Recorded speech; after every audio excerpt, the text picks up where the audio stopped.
අපිට මෙතන කියනවා මෙන්න මෙහෙම එකක්.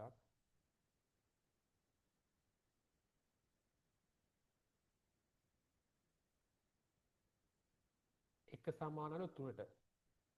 දෙක සමානයි 3යි, 3 සමානයි 5යි, 4 සමානයි 4යි, 5 සමානයි 4යි කියන්නේ. if කියලා දාලා තියෙනවා. ඒ කියන්නේ එක සමානයි 3 නම් කියන එකනේ. දෙක සමානයි 3 නම්. 3 සමානයි 5 නම්, 4 සමානයි 4 නම්, 5 සමානයි 4 නම්, 6 සමානයි කියලා. ඉතින් මේක ඊටාම සරල ගණන් පොඩි ප්‍රශ්නයක්. එකනේ. එක කියලා කියන්නේ අපි දන්නවා 1 නේ. 1 කියන්න තියෙනවා අකුරු 3ක්.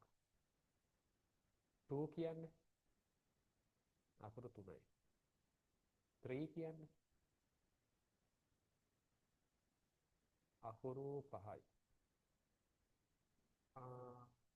5 නේ. 4 4 කියන්න 4යි. 5 කියන්න 4යි. එහෙනම් 6 කියන කීයක් තියෙනවද? 6 කියන්න තියෙනවා 3ක්. එහෙනම් 6 සමානයි කීයද? 3.